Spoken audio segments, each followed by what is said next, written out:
जब से जीएसटी 2.0 आया है, वी हैव एन ऑब्जेक्टिव कि इसको हम जितनी हमारी बेस्ट कैपेसिटी है उसको इम्प्लीमेंट करा सकें हम। With this objective we are releasing this video. सबसे पहले तो ये वीडियो कैसे यूज करना है, which will help you in gaining the maximum advantage of this video. Will divide this video in different timelines based on industry and issues.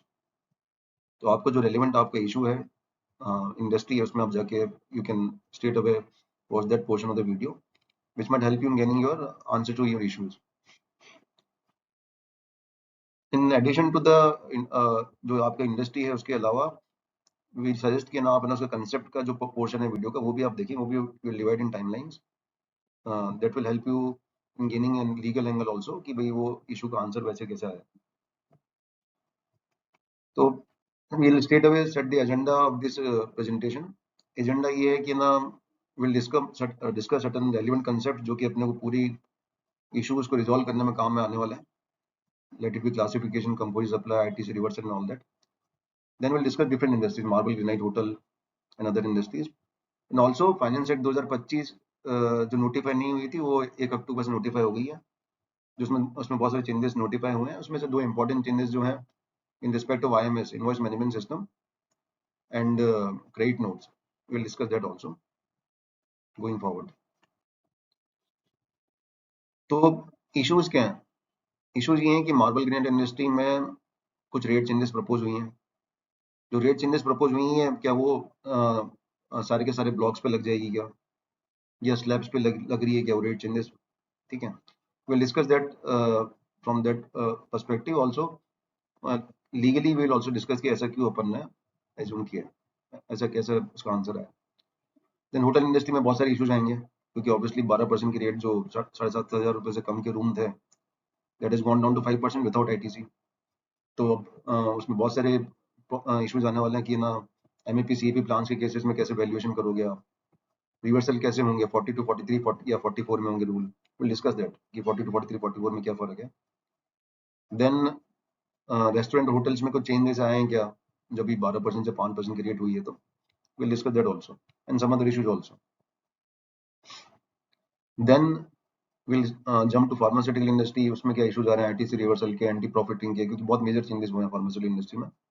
Anti profiting is a major implementation point, right? We cannot forget that while implementing other changes, because this is the most important and having a more drastic consequence if not implemented. तो उसको भी discuss करेंगे अपन। Automobile industry is the worst hit sector in this GST 2.0, particularly considering the cess abolishment that automobile industry has faced, और उसके कारण से क्या consequences उसको face करने पड़ रहे हैं। Jump into this classification relevant concepts. Classification अपने आप में एक बहुत बड़ा टॉपिक है, बट कुछ उसके relevant concepts डिस्कस करते हैं अपन, which will help us. Particularly, we'll link that this classification relevant concept in marble and granite industry and in hotel industry also to a certain extent. आप देखेंगे ना तो जो गुड्स का जो रेट नोटिफिकेशन है और जो सर्विस का जो रेट नोटिफिकेशन है उसको आप कभी ध्यान से देखिएगा तो आप देखेंगे कि ना जो गुड्स का रेट नोटिफिकेशन है उसमें 3 कॉलम है, और सिर्फ 3 कॉलम है, serial number, chapter and description, chapter heading and description. Remember this two words, chapter heading and description.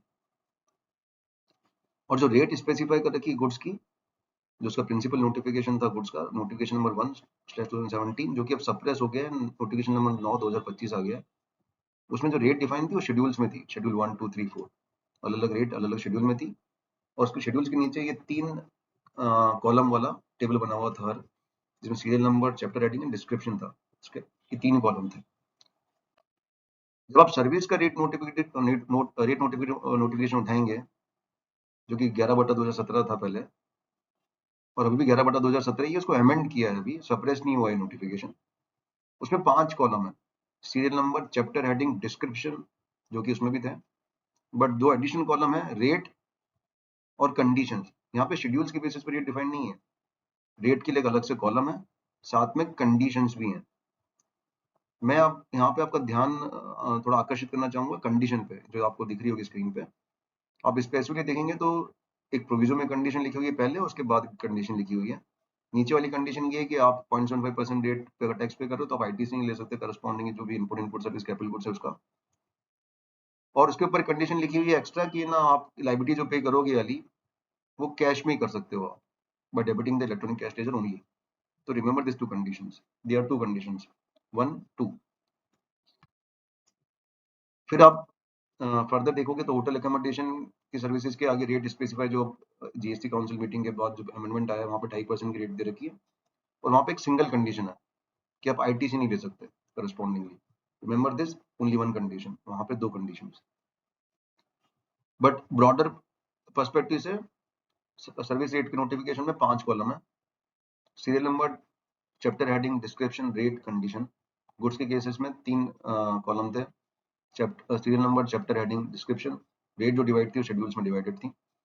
क्योंकि इतना मेजर हो चेंजेस हुए गुड के रेट में, 12% के पूरे नोटिफिकेशन को हटा दिया उन्होंने, 12 से 5 में चले गए गुड्स, या 18 में चले गए, और 28% कुछ प्रोडक्ट्स को छोड़ के, पान मसाला सबको छोड़ के, वो भी नोटिफिकेशन ऑलमोस्ट खत्म हो चुका है, उसके सारे गुड्स 18 में जा चुके हैं या कुछ कुछ 40 में जा चुके हैं।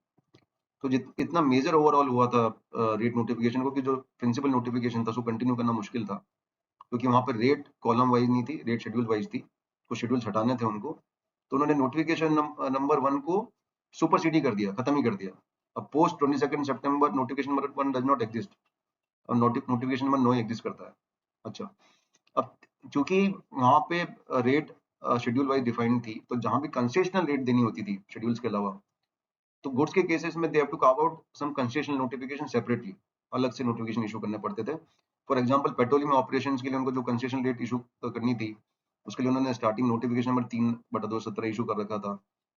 ओल्ड एंड यूज्ड व्हीकल जिस पर आईटीसी नहीं लिया हुआ है, उसके लिए उन्होंने 8/2018 इशू कर रखा था। स्पेसिफाइड हैंडीक्राफ्ट आइटम्स, उसके लिए 21/2018 इशू कर रखा था। ब्रिक्स के लिए 2/2022, 0.1% के लिए 40/2017। तो बेसिकली ये नोटिफिकेशन कार्व्ड आउट नोटिफिकेशन थे, अलग से स्पेशल नोटिफिकेशन थे, अगर उनको कंसेशन रेट देनी थी तो, ठीक है। वो नोटिफिकेशन में जो चेंजेस हुए हैं वो अमेंडमेंट के थ्रू हुए हैं, वो अभी भी कंटिन्यूड है वहां पे, क्योंकि कुछ जगह पे 6% की रेट थी जो कि अब वो कंटिन्यू नहीं करना चाहते थे, वहां उनको 9% कर दिया। कुछ हैंडीक्राफ्ट आइटम्स थे जहाँ पहले 12% की रेट थी, वो कंटिन्यू नहीं करना चाहते थे, उसको 5% कर दिया उन्होंने, राइट। ब्रिक्स की जो रेट है वो कंटिन्यू की उन्होंने 12% की। आप ध्यान से देखें तो पूरे जीएसटी के स्ट्रक्चर में सिर्फ एक ही गुड्स रह गया जिसपे 12% की रेट है आज की डेट में। गुड्स की बात करें यहाँ पे, वो है bricks, fly ash bricks and some other bricks also, जो नोटिफाइड इस नोटिफिकेशन में, वहां पे चेंजेस नहीं आए। 12% की रेट सिर्फ एकमात्र एक ब्रिक्स के ऊपर एप्लीकेबल है। तो स्ट्रक्चर इसलिए अपने देखा कि अपन ये समझ सकें कि गुड्स के केसेस में अगर कंसेशनल रेट देनी है या स्पेशल रेट देनी है तो अलग से नोटिफिकेशन इशू करना पड़ता है, और वो अलग से नोटिफिकेशन भी आपको रीड करने पड़ेंगे अगर आपको गुड्स का ओवरऑल स्ट्रक्चर देखना है तो। और वहां पे क्या चेंजेस आए हैं पर्टिकुलरली हैंडीक्राफ्ट इंडस्ट्री में, अपन इसको डिस्कस करेंगे। सर्विसेज के केस में नोटिफिकेशन कंटिन्यूड है, जो अमेंडमेंट हुए हैं, चेंजेस हुए हैं, 12% से जहां 5% लेके चले गए या 18% लेके चले गए, वो चेंजेस उन्होंने प्रिंसिपल नोटिफिकेशन में बाय वे ऑफ नोटिफिकेशन में 15/2025 अमेंड कर दिया। तो आपको दोनों नोटिफिकेशन साथ में रीड करने पड़ेंगे अभी फ्यूचर में भी। Remember this section, section 49 subsection 4. We will be using this section while solving an issue of hotel industry and other industry also ये issue face करेंगी कि क्या मैं ITC यूज कर सकता हूँ अपनी रिड्यूस्ड जो टैक्स की लाइबिलिटी होगी, ये 5% 12% से या जो भी है जिन भी केसेस में, वहां पे मैं ITC यूज कर सकता हूँ कि अपने eligible, will use this section also. तो बहुत इंपॉर्टेंट कंसेप्ट हैं क्लासिफिकेशन के, डिस्क्रिप्शन बेस्ड क्लासिफिकेशन है। आपने देखा होगा जो अपन ने टेबल गुड्स की भी देखी, सर्विस की भी देखी, तो दो कॉलम थे वहां पे, एक टैरिफ था, HSN कोड था, और एक डिस्क्रिप्शन था। ये दोनों concept will discuss in length in marble industry, और क्या इसकी इंपॉर्टेंस है, टू फाइंड आउट की दो इंपॉर्टेंट कंसेप्ट क्यों हैं। Jump in the concept of ITC reversals. बहुत सारी रेट्स रिड्यूस हुई हैं होटल इंडस्ट्री में, रेट्स रिड्यूस हुई हैं, फिजिकल ब्यूटी वेलबींग सर्विसेज में कम हुई है 12% से 5% विदाउट ITC। बहुत सारे गुड्स हैं जहाँ पे 28% से 18%, 18% से 12% से 5% रेट्स रिड्यूस हुई हैं, कुछ 12% से एग्जम्प्ट भी हुए हैं। कुछ नील रेट पे भी गए, 18% से भी नील रेट पे गए। तो दो बेसिक क्वेश्चन आते हैं कि किन केसेस में आईटी से रिवर्स करना है स्टॉक के ऊपर, अगर स्टॉक है तो, या किसी और तरीके से आईटी से रिवर्स करना हो पड़े फ्यूचर में, और मैकेनिज्म क्या हुआ, किस तरीके से रिवर्स करना है। ये दो बेसिक क्वेश्चन आते हैं इसमें, वो दो रेलेवेंट कंसेप्ट डिस्कस करते हैं अपन। बिफोर डिस्कसिंग किया ना रिवर्सल क्या करना है और किस तरीके से करना है, we need to understand the very important concept कि एग्जाम सप्लाई का मतलब क्या है। Defined in section 2 subsection 47 of CGST act, exempt supply का मतलब जो पूरी तरीके से एग्जाम हो गई है सेक्शन 11 में, nil rate of tax attract करती है या non taxable supply, remember this, पूरी तरीके से exempt, nil rate, non taxable supply, पूरी तरीके से एग्जाम। एक नोटिफिकेशन नंबर 11 है जहाँ पे ऐसी कंडीशंस हैं रेट्स के आगे की ना, without ITC, without ITC, without ITC, that's hotel industry में फॉर एग्जांपल भी 5% की रेट आई है विच इज विदाउट आईटीसी। तो वहाँ पे एक्सप्लेनेशन 4 दी हुई है, उसका मतलब ये है कि जो विदाउट आईटीसी वाली कंडीशन उसको इस तरीके से रेफर करना है आपको कि आप उसकी करस्पॉन्डिंग आईटीसी नहीं ले सकते, और वो सर्विस प्रोवाइड करने के लिए प्लस कोई और सर्विस टैक्सेबल आप कर रहे हो जिसमें आईटीसी अलाउड है, दोनों में कॉमन कोई सर्विस या गुड्स यूज कर रहे हो आप, तो आपको प्रोपोर्शनेट रिवर्सल करना है 17(2) के हिसाब से। इसके लिए इस पर्टिकुलर सेक्शन के लिए वो एग्जाम सप्लाई मानी जाएगी, राइट।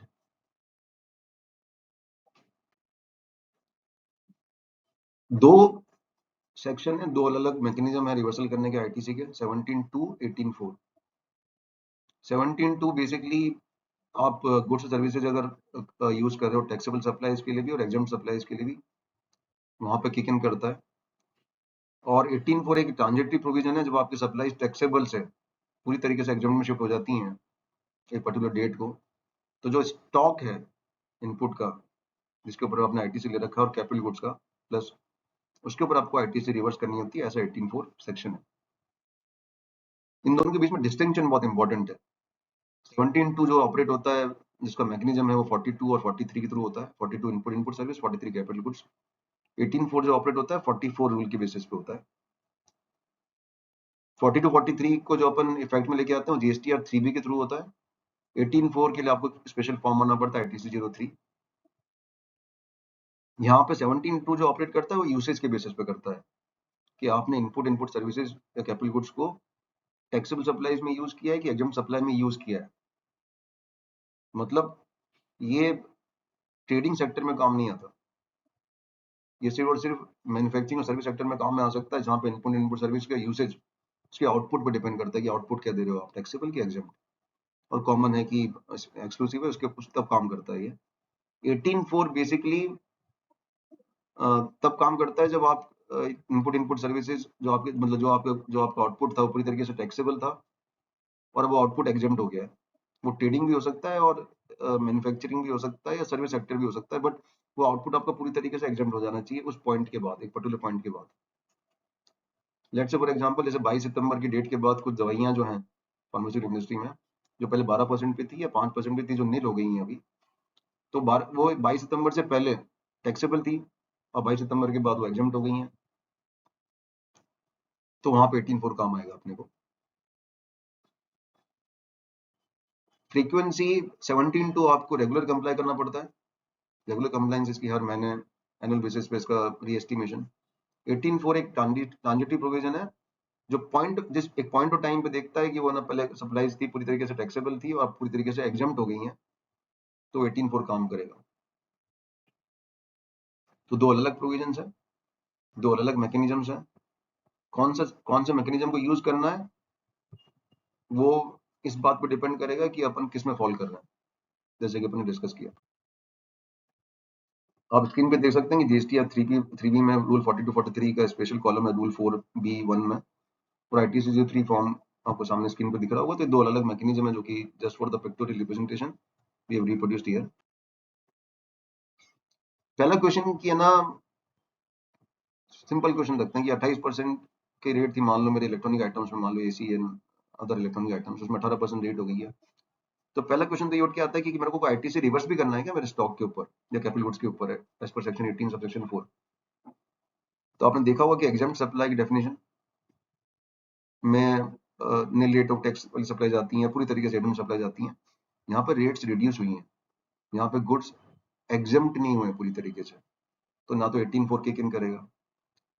और ना 17(2) किक इन कर सकता है डीमिंग फ्रिक्शन के बेसिस पे, वैसे कोई डीमिंग फ्रिक्शन गुड्स के अंदर रेट के अंदर है नहीं इन पर्टिकुलर आइटम्स के रिस्पेक्ट में कि आप आईटीसी नहीं दे सकते इसका। ऐसा कोई अगर डीमिंग फ्रिक्शन क्रिएट हो तब आएगा, बट इन केसेस में नहीं है। बट आप होटल इंडस्ट्री में जाएंगे तो वहाँ 12% से जो 5% की रेट हुई है विदाउट आईटीसी हुई है, वहां पे 17(2) किक इन कर रहा है, वहां पे आईटीसी रिवर्सल्स करने हैं अपने को। कुछ केसेस में 18(4) के रिवर्सल भी करने पड़ सकते हैं होटल इंडस्ट्री में, डिपेंडिंग अपॉन कि आपका आगे का आउटपुट किस तरीके से स्ट्रक्चर होने वाला है। तो पहला क्वेश्चन कि 28% से 18% की रेट हो गई है, 18 से 12 से 5 हो गई है, जहां पे ऐसी कोई कंडीशन नहीं है विदाउट आईटीसी या डीमिंग फ्रिक्शन नहीं है, वहां पे आईटीसी रिवर्सल्स अपने को नहीं करना है।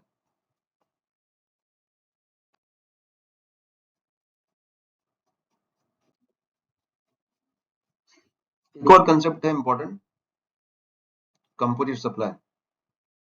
ये कंसेप्ट अपने आप में थोड़ा सा टिपिकल कंसेप्ट है, बट होटल इंडस्ट्री के कुछ जो इश्यूज आएंगे उसके लिए बहुत रेलिवेंट है ये। Composite supply basically to section 30 CGST में डिफाइंड है। जब दो supplies ordinary course of business में नेचुरली बंडल होती हैं which are supplied in conjunction with each other, तो उसे कंपोजिट सप्लाई बोलते हैं। और सेक्शन 8 टैक्स लायबिलिटी निकालता है उस कंपोजिट सप्लाई की, बट वो निकालता है on the basis of principal supply. तो बट म्यूट पॉइंट इज कि जो दो सप्लाईज आपस में कंजक्शन में हो रही हैं उनमें से एक प्रिंसिपल सप्लाई होनी चाहिए और एक सपोर्टिंग सप्लाई होनी चाहिए। जब तक ये टेस्ट सेटिस्फाई नहीं होगा प्रिंसिपल सप्लाई और सपोर्टिंग सप्लाई का, तब तक वो कंपोजिट सप्लाई की टैक्स लायबिलिटी ट्रीटमेंट में आ ही नहीं सकती, पॉसिबल ही नहीं है। तो हर सप्लाई कंपोजिट सप्लाई की डेफिनेशन में नहीं आती हैं, दो सप्लाई साथ में हो रही हैं तो it can not be loosely interpreted कि ना इंटरप्रेटेड टू इन्वॉल्व जो भी दो सप्लाई साथ में हो रही है कंपोजिट सप्लाई है उनका अगर पैसा साथ में लिया है, तो ऐसा नहीं होता। You have to satisfy the test कि वो प्रिंसिपल सप्लाई और एंसिलरी सप्लाईज की डेफिनेशंस में वो दो सप्लाईज फॉल कर रही हैं, या दोनों सप्लाईज ही प्रिंसिपल सप्लाई हैं, देन दोनों सप्लाईज अगर प्रिंसिपल सप्लाई हैं तो that tax liability treatment which is given in section 8 will fail. Remember this concept, we will discuss this in hotel industry also. CBIC itself has come कि है ना, अगर मान लो कोई एक पैकेज भी दिया है मान लो होटल ने भी फॉर एग्जांपल, और उसमें डिफरेंट सप्लाईज को कंबाइन करके दिया हुआ है, let's say example given as the accommodation to for the delegates, breakfast for the delegates, tea and coffee during conference, fitness room का access दिया, conference room, business center।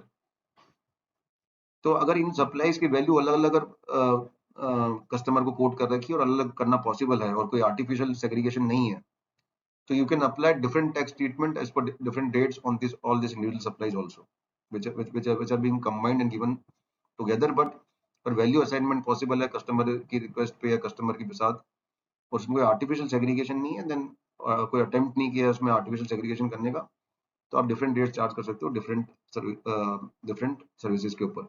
Remember this point also, this point will come handy while we will discuss hotel industry.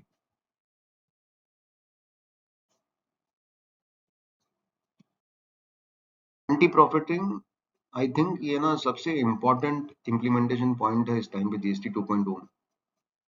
Rates बहुत सारी reduce हुई हैं, बाकी implementation कराते वक्त I think इस इम्प्लीमेंटेशन को नहीं भूलना चाहिए। Why this is so important? First पहली बात तो ये कि ना एक मिसकंसेप्शन सा है कि ना एंटी प्रॉफिटिंग 31 मार्च 2025 को खत्म हो गया, ऐसा नहीं है। जो कमीशन एंटी प्रॉफिटिंग 171(2) में उन्होंने बना रखा था, उस कमीशन 31 मार्च 25 के बाद कोई फ्रेश कंप्लेन नहीं लेगा, वो उसका सनसेट क्लॉज आ गया है। But that does not in any way mean कि ना सेक्शन 171 खत्म हो गया। अभी भी सेक्शन 171 एग्जिस्ट करता है जिस फ्रेम में वो एग्जिस्ट करता था पहले, और कोई भी बेनिफिट किसी सप्लायर को मिल रहा है by way of reduction of rate of tax और benefit of ITC, it has to be passed on to the recipient by way of commensurate reduction in prices. तो बेसिकली सेक्शन 171 की कोई भी लॉ में इन्फोर्सिबिलिटी खत्म नहीं हुई है। There is enough enforceability in GST by way of 171, 151, 76, 67, 65, जहाँ पे एंटी प्रॉफिटिंग अगर आपने ढंग से इम्प्लीमेंट नहीं किया, बेनिफिट पास ऑन नहीं किया अल्टीमेट कंज्यूमर को, तो it can come and bite you in future in a big way. और इसमें ऐसा भी आर्ग्यू नहीं कर सकते कि मेरे को मेरे सप्लायर ने मेरे को बेनिफिट पास ऑन नहीं किया तो मैं कस्टमर को कैसे बेनिफिट पास ऑन करूं। अल्टीमेटली बेनिफिट कस्टमर को पास ऑन होना ही चाहिए, there is no exception to that. It has to be passed on to the ultimate consumer without any exceptions. And government is very damn serious about this कि ना उनका पहली बात तो ऑब्जेक्टिव ये है इस पूरा स्ट्रक्चर को ओवरऑल करने का, मतलब जो मेजर ऑब्जेक्टिव है कि जो चीजें हैं वो सस्ती हों, इन्फ्लेशन कम हो, गुड्स की रेट कम हो, सर्विसेज की रेट कम हो, और उन्होंने ये इंश्योर करने के लिए फील्ड फॉर्मेशन पे अलग अलग मैसेज स्प्रेडिंग करना चालू कर दिया है। लाइक जो डिफरेंट कमोडिटीज इन रेट्स कम हुई हैं उनकी एमआरपी प्राइसेज प्री 22 सितंबर और पोस्ट 22 सितंबर का डेटा एक्यूमुलेट करना उन्होंने चालू कर दिया है। And if you remember GST में free sample can be taken by an officer, आपके यहाँ पे आके बिजनेस प्रेमिसेस में आके can take a sample of the goods also, ठीक है। There is separate section devoted to that particular power that the government officers have been given. तो data accumulate हो रहा है सब चीजों का कि क्या प्राइसेस पहले बिक रहा था, बाद में बिक रहा है। जहां जहां गुड्स सेंट्रली रेगुलेटेड है, लीगल मेट्रोलॉजी एक्ट जहां पे लग रही है वहां पे इंस्ट्रक्शंस आ गए हैं कि आप एमआरपी को चेंजेस कर सकते हो, डिवाइस स्टिकर्स कैसे लगाने हैं, कहाँ लगाने हैं, मैन्युफैक्चरर्स को, ट्रेडर्स को। ड्रग्स इंडस्ट्री, फार्मास्यूटिकल इंडस्ट्री, वहाँ पे there have been clear instructions कि ना आपको ना अपने जो अल्टीमेट ट्रेडर्स एंड डीलर्स उनको सेंसिटाइज करना है कि प्राइसेस कम करनी है। तो government is very damn serious about this. So this is one of the most important things that has to be implemented.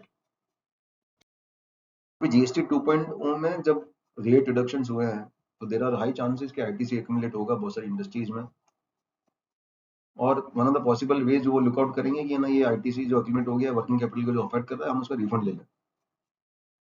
तो will discuss relevant concept in relation to this. तो section 54 subsection 3 है जो basically आपको refund allow करता है in case of inverted duty structures, कि आपका output की रेट अगर कम है और इनपुट रेट ज्यादा है then you are allowed to get a refund of inverted duty structure. But यहाँ पे केस सिनेरियो क्या है कि आपका इनपुट और आउटपुट सेम है बट रेट जो हुई है वो टाइम मतलब डिफरेंट पॉइंट्स ऑफ टाइम पे चेंज हो रही है। जैसे 21 सितंबर से पहले वो मान लो 28% था, अब लेट से 18% हो गया 22 सितंबर के बाद। तो we need to go through circular number 135 that is circular 173।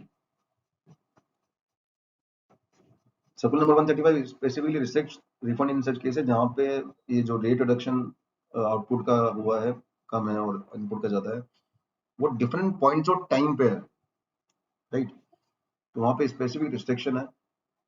Circular number 173 के साथ इसलिए पढ़ना पड़ेगा कि कुछ उन्होंने एक्सेप्शन डिराइव किया, जैसे कंसेशनल रेट नोटिफिकेशंस हैं, जैसे 0.1% में आप सप्लाई करते हो मान लो, या कंसेशन रेट नोटिफिकेशन को इशू कर रखा है पर्टिकुलर किसी गुड्स के केसेस में, वहां पे ये रिस्ट्रिक्शन नहीं है। तो सर्कुलर का स्कोप क्या है, और अगर स्कोप जो आपके फैक्ट्स में फिट करता है तो उसके बाद ये क्वेश्चन पूछना पड़ेगा कि क्या ये स्कोप जो है वो लॉ के कॉन्ट्रेरी है क्या। Will discuss this while discussing automobile industry also, इसमें उस टाइम पे सेगमेंट कंसेप्ट और डिस्कस करेंगे। रेट्स में बहुत ज्यादा चेंजेस आए हैं। तो 21 सितंबर से पहले कुछ और रेट थी, 21 सितंबर के बाद कुछ और रेट लगेगी। तो ऐसे बहुत सारे केसेस होंगे जहाँ पे ना जो ट्रांजेक्शन होंगे वो इस ट्रांजेक्शन के दौरान होंगे। जैसे फॉर एग्जाम्पल पेमेंट बाद में हो रहा है, इनवॉइस पहले इशू हुआ, ऐसे बहुत सारे सिनेरियोज हो सकते हैं, सप्लाई बाद में हुई पहले हुई। तो आपको अपने कौन सी रेट लगेगी, ओल्ड रेट लगेगी कि नई रेट लगेगी, इसको आइडेंटिफाई करना है। तो अपने ट्रांजेक्शन को 3 पार्ट में डिवाइड कर लो। पहला पार्ट सप्लाई कब हुई, दूसरा पार्ट पेमेंट कब आया, और तीसरा पार्ट इनवॉइस कब इशू हुआ। इन 3 में से जो 2 इवेंट ट्रांजिशन के पहले हो रहे हैं या ट्रांजिशन के बाद में हो रहे हैं, ट्रांजिशन के पहले हो रहे हैं तो पुरानी रेट लगेगी, ट्रांजिशन के बाद हो रहे हैं, ट्रांजिशन यहाँ से मतलब 21 सितंबर की डेट हो रहे हैं तो नई रेट लगेगी, राइट। तो this is the basic concept. आप इसमें स्लाइड में रेफर करेंगे तो आपको पता पड़ जाएगा कि ओल्ड रेट है कि new rate. Discuss now marble and granite industry. दो इंपॉर्टेंट कंसेप्ट जो कि अपन ने रेलेवेंट कंसेप्ट के टाइम पे डिस्कस किया था but we are reproducing here again. जो क्लासिफिकेशन का गुड्स का टैरिफ है, नोटिफिकेशन है, वो दो तरीके से डिराइव होता है, description based, tariff based. Remember this two words, description based, tariff based. Tariff based जो एचएसएन अपने को निकालना है that derive from custom tariff act, वहां के जनरल रूल ऑफ इंटरप्रिटेशन उनके बेसिस पे। वहां पे एक इंपॉर्टेंट रूल है रूल 1। जब कोई भी आप एचएसएन को आप क्लासिफाई करते हैं तो रूल 1 सबसे पहले काम में आता है, which says the terms of heading and relevant section and chapter notes are important. Remember this, section and chapter notes and terms of heading are important while determining which HSN code will apply for what. Marble industry में change क्या हुआ है, कि ना 12% की rate कुछ blocks पे 5% कर दी उन्होंने। दूसरा जॉब वर्क पे भी चेंजेस हुए हैं, जॉब वर्क की रेट अब 12 से 18 हो गई है, will discuss it separately also. तो क्वेश्चन ये है कि क्या सारे ब्लॉक्स पे रेट चेंज हो गई है? पहला सिंपल क्वेश्चन, ब्लॉक्स पे 12 से 5 हुई है तो क्या सारे ब्लॉक्स पे 5% की रेट हो गई है? कॉमन पैरेलल्स में देखें तो क्या रफ ब्लॉक्स, डैश ब्लॉक्स सब पे 5% हो गई है या ऐसा नहीं है? Remember again towards description based, HSN based. अच्छा, इससे पहले कि अपन ये डिटरमाइन करें कि सारे ब्लॉक्स पे 5% की रेट हो गई है नहीं हो गई है, we need to go through the process कि मार्बल का प्रोसेस बनता कैसे है, कैसे वो मार्बल इंडस्ट्री में प्रोसेस होता है। इट स्टार्ट्स फ्रॉम क्वारिंग, वहां से एक्सट्रैक्शन से स्टार्ट होता है, क्रूड स्टेट से निकलता है वो, remember this word crude state. Then cutting होती है बाय वे ऑफ सॉइंग और अदरवाइज। देन डिफरेंट ट्रीटमेंट्स होते हैं to fill the gaps, resin और इपॉक्सी ट्रीटमेंट्स होते हैं, सरफेस फिनिशिंग्स होती हैं अलग तरह की। There are different processes involve. Remember, there are different processes involve in marble industry, right? This is a very important thing while determining कि कौन सी रेट लगेगी अपने केसेस में, ब्लॉक्स के केसेस में। चेंज क्या हुआ है आप देखें तो ना, ये स्क्रीन पे देखेंगे तो 4 कॉलम है, एक है डिस्क्रिप्शन ऑफ गुड्स, एक चैप्टर हेडिंग, और 12 से 2 ऑब्वियसली जो रेट हुई है वो बता रखी है। तो आप डिस्क्रिप्शन देखेंगे तो मार्बल और ट्रेवर्टाइन ब्लॉक, ग्रेनाइट ब्लॉक, और चैप्टर हेडिंग देखेंगे तो 25, 15, 12, 10 मार्बल के लिए दे रखी है, 25, 16 दे रखी है। तो ये तो श्योर है कि स्लैब्स के लिए रेट चेंज नहीं हुई है, क्योंकि हम डिस्क्रिप्शन में स्लैब्स आते ही नहीं है। तो मैंने आपको अगेन रिपीट कर रहा हूँ, जो अपन रेट नोटिफिकेशन निकालते हैं, that is description based also and chapter heading HSN based also, right? जब डिस्क्रिप्शन में स्लैब्स है ही नहीं तो स्लैब्स पे रेट चेंज होने का कोई सेंस ही नहीं है। अब बात ये है कि ब्लॉक, ब्लॉक पे रेट चेंज हुई है, but again that is being qualified with the chapter heading कि 25, 15, 12, 10 में जो ब्लॉक्स आएंगे उनमें चेंज हुई है। 25, 25, 16 में जो ग्रेनाइट ब्लॉक आएंगे उनमें रेट चेंज हुई है। जो भी इस इंडस्ट्री में डील करता है उसे पता है कि 2 चैप्टर में मार्बल के ब्लॉक्स, ग्रेनाइट के ब्लॉक जा सकते हैं और अदर ब्लॉक्स भी जा सकते हैं नेचुरल स्टोन्स के। ये चैप्टर नंबर 25 में, चैप्टर नंबर 68 में। तो ऑब्वियसली चैप्टर 25, 15 में फॉल करेगा तो 12 से 5 हुआ है, 16 में फॉल करेगा तो नहीं हुआ है। तो ये डिटरमाइन करना पड़ेगा बेसिकली अब कि 25 में फॉल कर रहा है वो ब्लॉक या 68 में फॉल कर रहा है।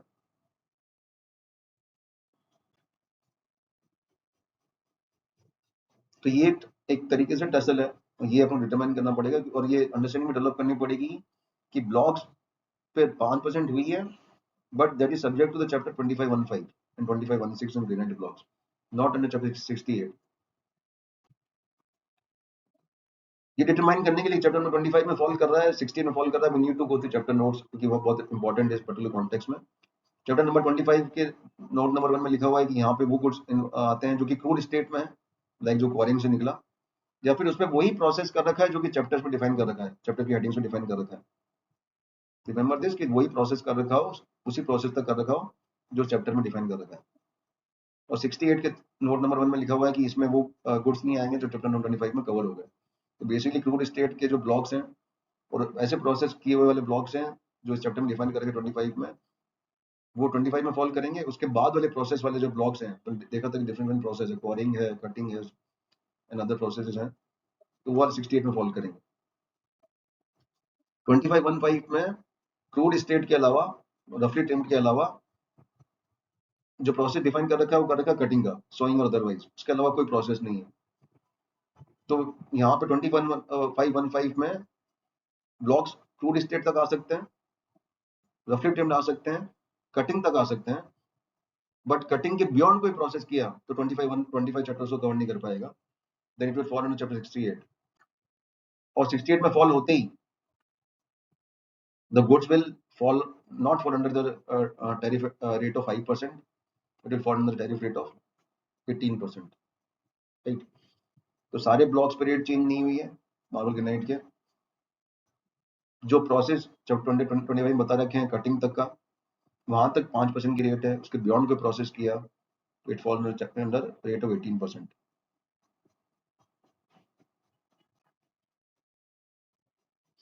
आई थिंक ये कंसेप्ट क्लासिफिकेशन से निकल के आया है। We need to go through the concept of classification and एक करेक्ट इम्प्लीमेंटेशन करें, क्योंकि आज अगर जिन ब्लॉक्स पे 18% की रेट लग रही है उस पर आपने 5% की रेट लगा दी it can cost heavily to this industry. और उल्टा भी, जहाँ 5% की रेट लग रही है और 18% कर दी, यू कैन नॉट से कि हमने ज़्यादा चार्ज कर ज़्यादा टैक्स जमा करा दिया। It can have its own consequences also.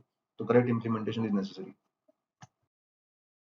Now we will move into the hospitality industry. वहाँ पे क्या चेंजेस आए हैं पर्टिकुलरली, और उसका क्या इम्पैक्ट है और क्या रिपरकशंस हैं और क्या कॉम्प्लिकेशंस आएंगी, क्या क्या इश्यूज हैं इसमें। बेसिकली देखिए तो अब जीएसटी काउंसिल ने एक ही चेंज प्रपोज किया है होटल इंडस्ट्री में। वो है 12% की जो रेट थी 7,500 से जो रूम थे, उससे कम के जो रूम थे उस पर उसके 5% की रेट कर दी है। बट जो रेट की है 5% की, that is been made with condition of without input tax credit. Now this is causing major and serious implementation issues and consequences also. Discuss करेंगे इश्यूज और उसके बारे में। तो बेसिकली पहले 12% की रेट थी, जिसमें input input service capital goods का क्रेडिट अलाउड था आपको। अब 5% की रेट है। अब corresponding input input service capital goods का क्रेडिट आपको अलाउड नहीं है। इससे पहले कि इसके इशू डिस्कस करें, सबसे पहला इशू ये आता है कि ना रेस्टोरेंट जो होटल के अंदर हैं, क्या उनमें कुछ रेट का चेंज हुआ है क्या। तो रेस्टोरेंट सर्विस, उस इशू को डिस्कस करने से पहले रेस्टोरेंट सर्विस की डेफिनेशन देख लेते हैं अपन की। नाम सर्विस जो कि डिफाइंड है अंडर नोटिफिकेशन नंबर 11, ठीक है। Mean supply by way of as in part of in service of goods being food और in the article for human consumption और in drink provided by restaurant eating joint including mass canteen, and remember this, whether for consumption on or away from the premises। तो दो important चीजें यहाँ पे, कौन provide कर रहा है और किस लिए प्रोवाइड कर रहा है, मतलब सप्लाई का सर्कमस्टेंस क्या है, कंजम्पशन, ठीक है। इस रेस्टोरेंट सर्विसेज को आप बाकी जगह जो डिफाइंड है लॉ में, इनडायरेक्ट टैक्सेस में, पर्टिकुलरली सर्विस टैक्स एक्ट में या आर्टिकल 366 में, ठीक है, उनसे कंपेयर करेंगे तो जो वेदर फॉर कंजम्पशन और ऑन और अवे फ्रॉम द प्रीमिसेस है, that is missing from there, जो पहले जो डेफिनेशन थी रेस्टोरेंट सर्विसेज की। बट अभी जीएसटी में स्पेसिफिकली ये जो पोर्शन है इसको इनबिल्ट कर रखा है, और पूरा कॉन्टेक्स्ट सर्कमस्टेंसेस जो सप्लाई के होते हैं पूरा का पूरा चेंज कर दिए उसने इस पर्टिकुलर कॉन्टेक्स्ट को। रिमेंबर करना, कोई अगर इशू आएगा तो उस पर डिस्कस करेंगे इस पर्टिकुलर चीज को। तो बेसिकली एक स्पेसिफाइड प्रीमिसेस का कंसेप्ट है रेस्टोरेंट में, और स्पेसिफाइड प्रीमिसेस कंसेप्ट जो लिंक्ड है लास्ट ईयर आपका जो होटल एकोमोडेशन का जो वैल्यू था, अगर वो किसी यूनिट और एकोमोडेशन का 7,500 से ज्यादा हो गया किसी एक दिन भी, तो आप स्पेसिफाइड प्रीमिसेस के कंसेप्ट में फॉल कर जाते हो, और आपके रेस्टोरेंट की सर्विसेज जो होटल के अंदर है, प्रीमिसेस के अंदर है, उसकी रेट 18% हो जाती है मैंडेटरीली। आपका अगर 7,500 से ऊपर नहीं भी गया और आपको 18% की रेट अगर ऑप्ट इन करनी है होटल के अंदर सिचुएटेड, तो आप कर सकते हो, दैट इज ऑल्सो अलाउड।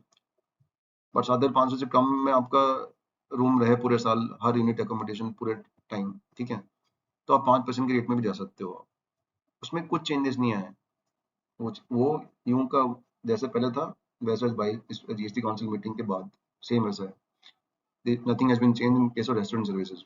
उसकी रेट के ऊपर कोई चेंज नहीं आया। स्टैंड अलोन रेस्टोरेंट्स के ऊपर 5% की रेट ही लग सकती है। They can not choose to opt for 18%। पहले ये थोड़ा मिसिंग था क्लैरिफिकेशन जो उन्होंने स्पेसिफाइड प्रीमिसेस कंसेप्ट अमेंड किया था 1 अप्रैल 2025 से। That is in further clarified through GST council meeting के स्टैंड अलोन रेस्टोरेंट को ऑप्शन अवेलेबल नहीं है कि वो 5 से 18 में मूव कर सकता है। That is available only to the restaurants जो कि होटल में सिचुएटेड है। बट म्यूट पॉइंट ये है कि ना कुछ चेंजेस नहीं आए। आप अपने स्क्रीन पे देखेंगे तो स्लाइड दिख रही होगी आपको, तो इसमें डिफरेंट डेट्स दे रखी हैं। रेस्टोरेंट की रेट अलग तरीके से डिफाइंड है, अलग कॉलम में जाके रॉ में डिफाइंड है। होटल्स की रेट अलग रो में डिफाइंड है। होटल की रेट चेंज होने से रेस्टोरेंट की रेट चेंज हो गई है, ऐसा नहीं है। अलग अलग स्ट्रक्चर से रेट के रेस्टोरेंट की rate last year hotel accommodation की जो वैल्यूज है उसके ऊपर डिपेंडेंट है। जो चेंजेस आए हैं वो सिर्फ होटल के ऊपर आए हैं, होटल के रूम्स के ऊपर आए हैं, राइट। तो फर्स्ट इशू कि रेस्टोरेंट के ऊपर कोई चेंजेस आए हैं क्या, नहीं, नो।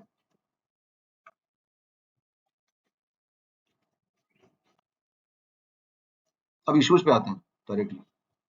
पहला इशू कि अब चूंकि 7,500 से कम के जो रूम है उसके बराबर के जो रूम है उसमें 12% से 5% की रूम रेट हो गई है। तो सबसे पहला इशू ये आता है कि एमएपी सीएपी प्लान के केसेस में क्या होगा।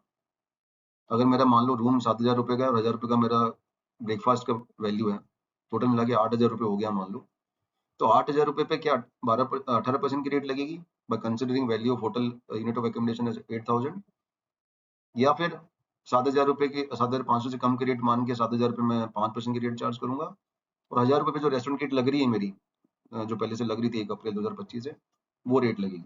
क्वेश्चन ये है, इशू ये है। कंपोजिट सप्लाई का इशू कंसेप्ट अपन ने डिस्कस किया था स्टार्टिंग में भी, वापस एक बार देख लेते हैं क्योंकि बहुत रेलिवेंट है। जब दो सप्लाईज आपस में नेचुरली बंडल होती है ऑर्डिनरी कोर्स ऑफ बिजनेस में, कंपोजिट सप्लाई कहलाती है, but important thing is one of that supply must be a principal supply and other must be an supporting supply only, right. ये भी अपने डिस्कस किया था कि सीबीआई ने खुद ने आके बोला कि अगर वैल्यू सेग्रीगेशन पॉसिबल है without any artificial segregation of values, तो आप इंडिविजुअल ट्रीटमेंट कर सकते हैं। This explanation and the concept of composite supply is very important, because आपका जो इशू का आंसर है वो इसी पे लाई करता है मेरे हिसाब से।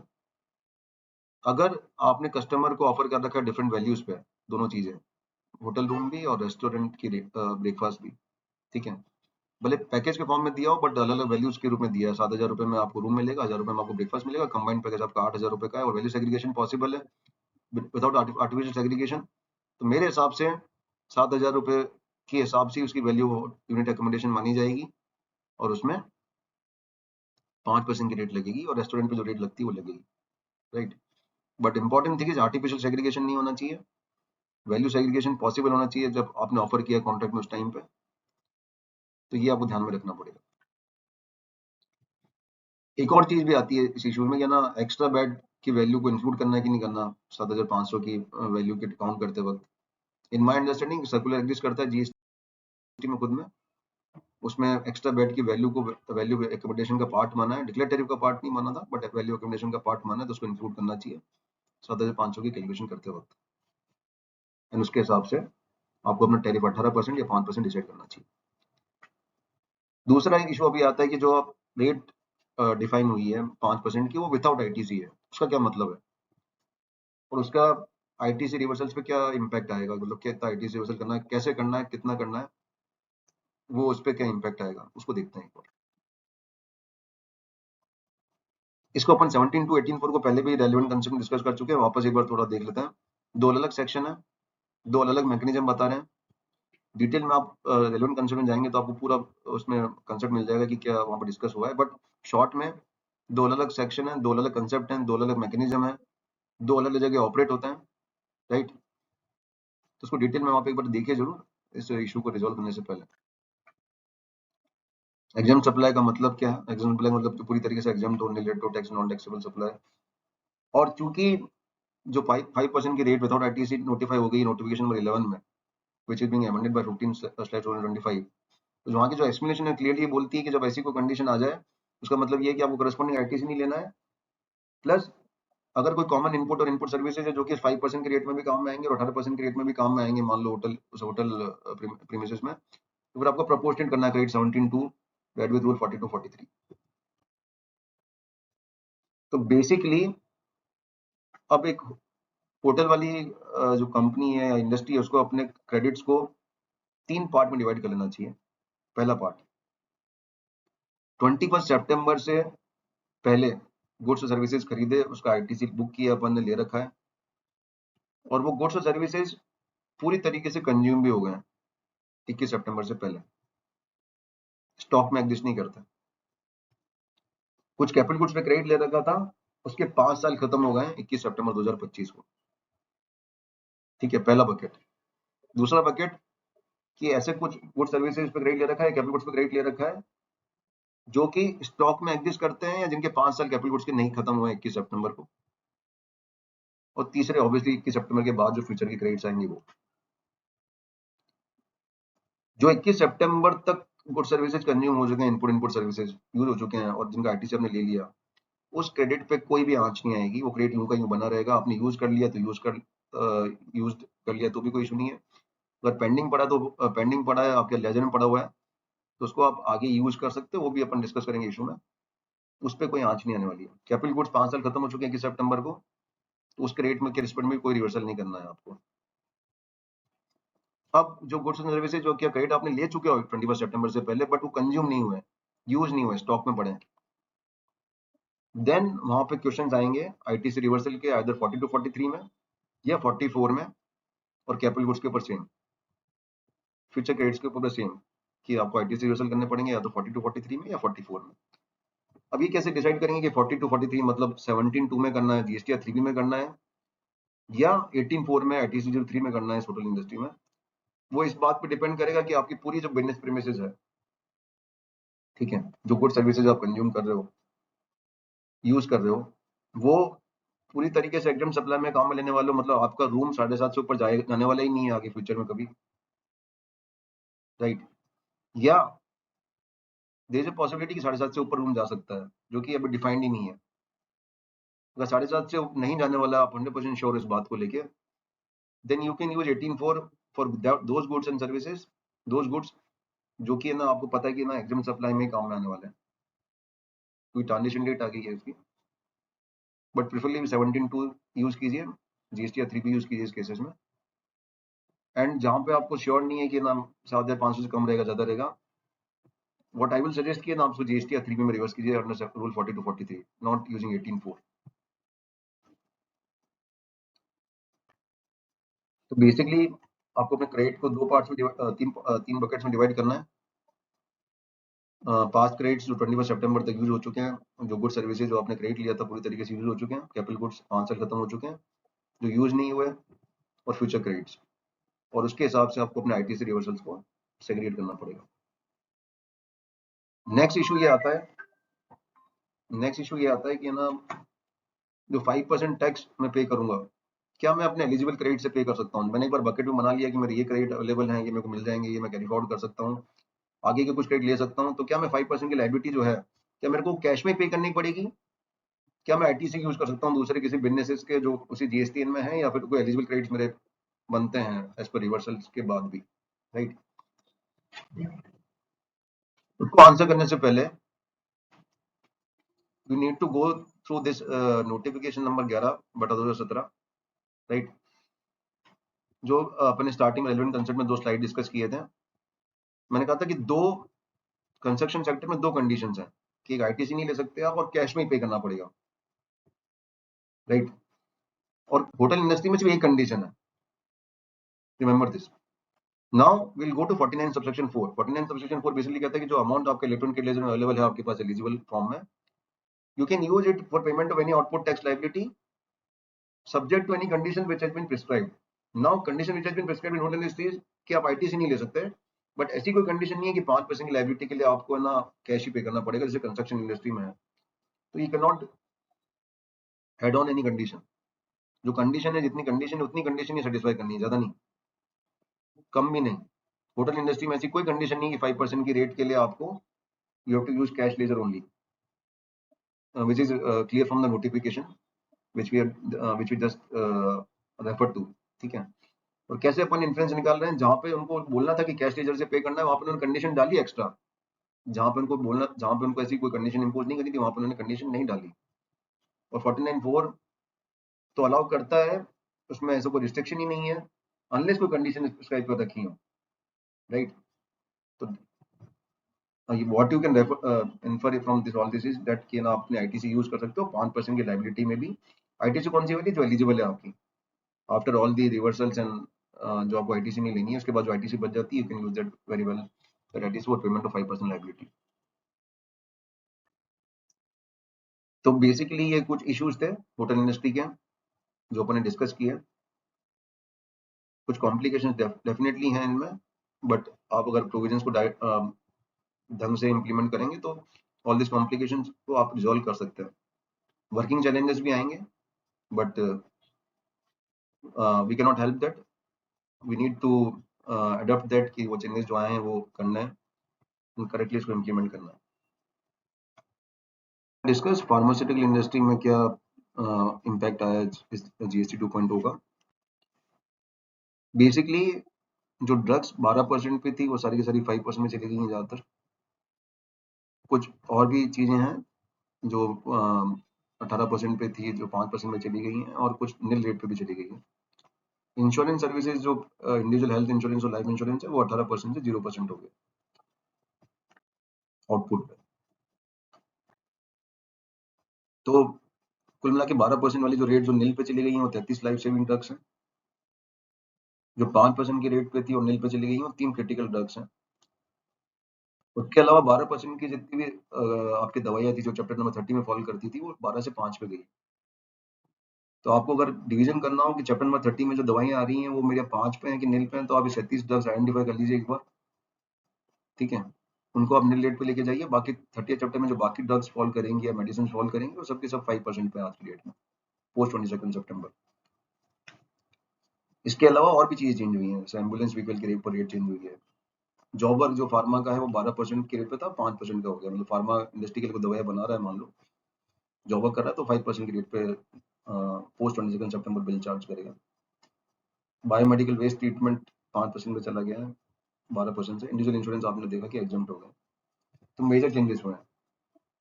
तो चेंजेस को अपन देखें तो दो पार्ट में डिवाइड कर सकते हैं। जहाँ पे रेट कुछ एग्जिस्ट करती थी अब नील हो गई है, और जहाँ पे कुछ रेट एग्जिस्ट करती थी अब वो रिड्यूस्ड रेट हो गई है। दो तरह के चेंजेस हुए हैं। तो क्वेश्चन ये आता है कि इन दोनों चेंजेस में क्या क्या इंप्लीकेशन आएंगे। तो जहाँ 12% की रेट थी और नील हो गई है, या जहाँ 5% की रेट थी और नील हो गई है, वहां पे सबसे पहला जो इशू आएगा वो आएगा 18 subsection 4 ITC reversal.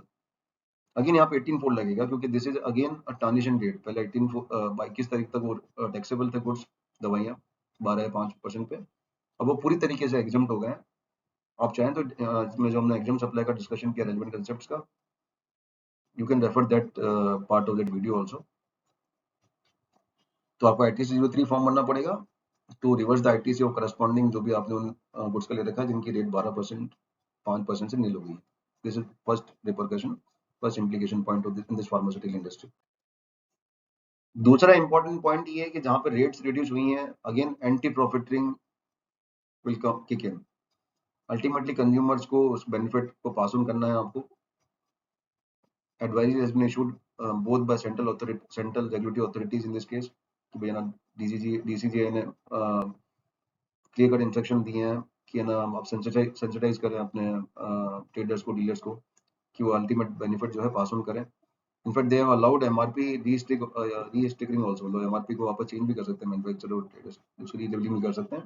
That is also allowed by them just to ensure कि ये बेनिफिट अल्टीमेट कंज्यूमर को पहुंचे। It is necessary, it is very important कि आप कि फार्मास्यूटिकल इंडस्ट्री की जो भी ट्रेडर्स डीलर्स हैं वो अपनी एमआरपीज को करस्पॉन्डिंगली कम करें। दे can not escape that, right? This is second implication point in this pharmaceutical industry. आप अपने स्क्रीन पे देख सकते हैं वेरियस ऑफिस मेमोरेंडम्स इशू हुए हैं डीसीजीए द्वारा and all that. And if you can see right hand side में 5 नंबर पे there is a clear instruction कि ना आप अपने डीलर्स को और इन सबको पूरी तरीके से सेंसिटाइज करें कि आपको ये बेनिफिट आपको पास ऑन करना ही है अपने अल्टीमेट कंज्यूमर्स को। एक और इशू ये आ सकता है कि ना मेरी रेट्स रिड्यूस हुई हैं, ये अपन बेसिक कंसेप्ट में डिस्कस किया था कि 12% से 5% हो गई मान लो, तो क्या वहां पे आईटीसी रिवर्सल आएंगे? नहीं। रीजन बीइंग कि वो 12% से 5% हुई है, 5% की रेट बोली एग्जाम में नहीं आती है। There still some rate and there is no condition attach कि आप आईटीसी नहीं ले सकते उसके रिस्पेक्ट में, ठीक है? तो वहां पे आईटीसी रिवर्सल की जरूरत नहीं है आपको। This can also be an issue. This are three basic issues जो फार्मास्यूटिकल इंडस्ट्री में अभी क्रिटिकल हैं, जो इमीडिएटली इंप्लीमेंटेशन की रिक्वायरमेंट है, which we must strongly and correctly implement. Now we'll discuss automobile industry और उस पर जो सबसे मेजर कॉन्सिक्वेंस आया सेस का वो डिस्कस करते हैं। बेसिक दो चेंजेस जो हैं वो आपको नॉलेज में है कि ऑटोमोबाइल इंडस्ट्री पे रेट 28 से 18 हुई है और कुछ ऑटोमोबाइल्स पे 28 से 40 हो गई है, जो कि लार्ज लग्जरी व्हीकल्स जिसको अपन बोलते हैं एज पर द डेफिनेशन। पर उसमें पहले सेस लगता था, वो एबोलिश हो गया है। तो सेस एबोलिश होने से क्या फर्क पड़ा है, क्या इंप्लीकेशन आया, वो मेजर पॉइंट है अपने यहाँ पर डिस्कशन का। जैसे कि आपको पता है कि पान मसाला, टोबैको, कुछ सिंह गुड्स को छोड़ के सेस अब सारे प्रोडक्ट्स पे नील हो चुका है, ठीक है? यही प्रपोजल था और by virtue notification number 2 2025 compensation cess जो है इशू किया है, जो रेट लगती थी सेस की वो अब नील हो गई है, right?